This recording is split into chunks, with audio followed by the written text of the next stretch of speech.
নমস্কার। কাছে ও দূরের, দেশে ও বিদেশের সমস্ত শ্রেণীর শ্রোতা বন্ধুদের আমার সহ আপনাদেরই চ্যানেল শান্তিবার্তাতে সুস্বাগতম।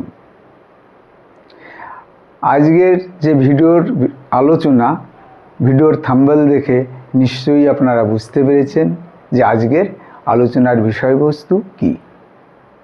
যে এই ধরনের মানুষ থেকে দূরে থাকুন। তা কোন ধরনের মানুষ থেকে দূরে থাকতে বলেছি সেগুলি এক এক করে আপনাদের সামনে উপস্থাপন করব।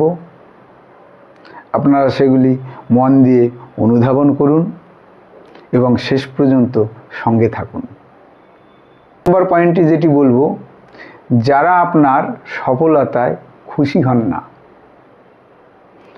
আপনি হয়তো নতুন কোনো গাড়ি কিনলেন, কোনো ফ্ল্যাট বুক করলেন বা কোনো প্রপার্টি কিনলেন, আপনার সফলতার কারণে তাদের জন্য দুঃখের সঞ্চার হলো।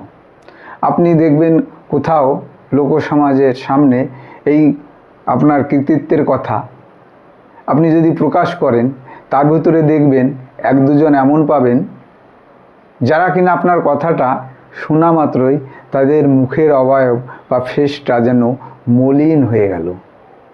তার মানে আপনার সফলতাই তার দুঃখের কারণ।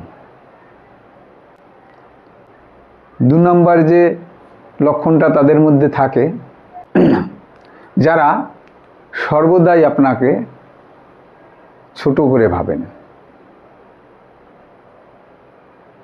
বিভিন্ন ব্যাপারে, সেটা ছোটোখাটো কোনো বিষয়ে গল্প হোক, আলোচনা হোক, বা কাজের ক্ষেত্রে কাজকর্মের ভেতরে কোনো কাজ হোক, সেখানে আপনি যাতে ছোট হন বা আপনাকে ছোট দেখানো যায়, তাই একমাত্র তাদের লক্ষ্য বা প্রচেষ্টা থাকে।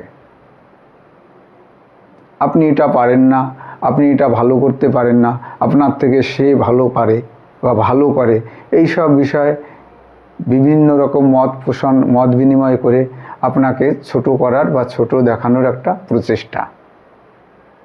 3 নম্বরে দেখবেন তারা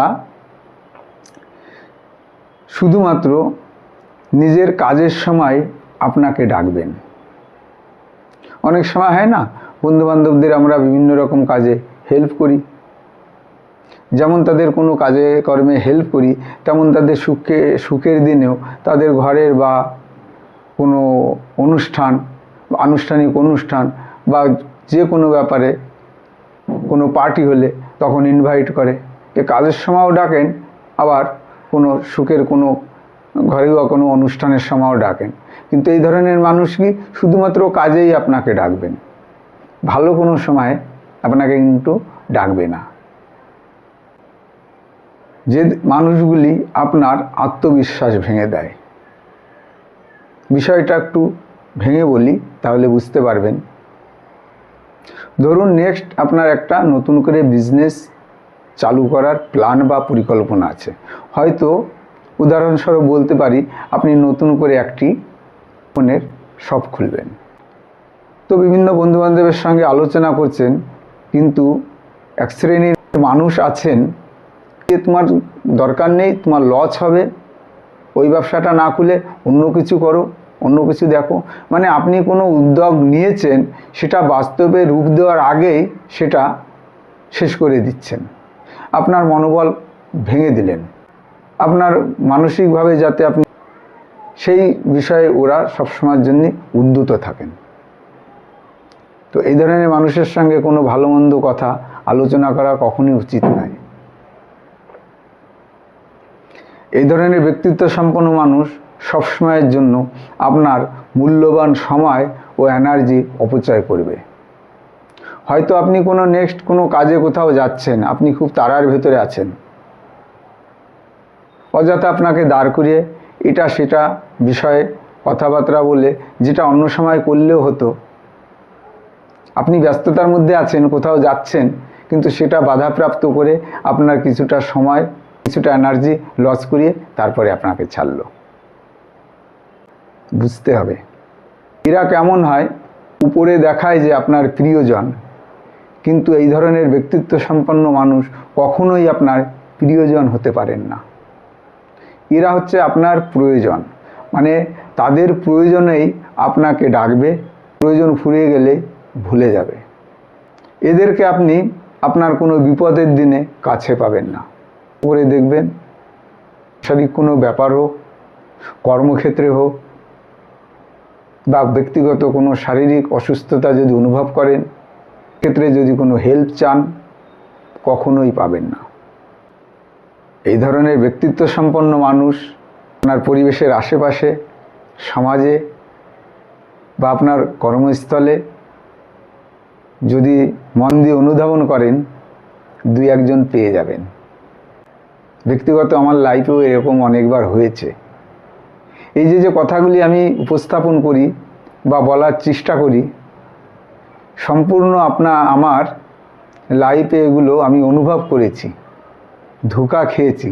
আমি চাই আমার মতো যেন কেউ এরকম ধোঁকা না খান বা কোনো সমস্যায় না পড়েন। এই জন্যই কিন্তু শান্তিবার্তার মাধ্যমে আমার যে মনের কথা সেগুলো ব্যক্ত করার চেষ্টা করি। যদি আমার কথাবার্তা বা আলোচনা বিন্দুমাত্র আপনাদের কোনো উপকারে লাগে, তাহলে ভিডিওটি বন্ধুবান্ধবের মাধ্যমে কাছে পাঠিয়ে দেবেন। আমার চ্যানেলটা সাবস্ক্রাইব করে, লাইক করে, কমেন্ট করে পাশে থাকবেন। শান্তিবার্তার একটাই উদ্দেশ্য, সর্বশ্রেণীর মানুষের মনের শান্তি প্রদান করার প্রচেষ্টা করা। আপনাদেরও যদি কোনো জিজ্ঞাসা থাকে, আপনাদের অমূল্য বক্তব্য, অমূল্য মতামত কমেন্টসের মাধ্যমে আমার কাছে পাঠিয়ে দেবেন। আমি অতি অবশ্যই শত ব্যস্ততার মাধ্যমেও তার রিপ্লাই দেওয়ার চেষ্টা করব। এখানেই শেষ করছি।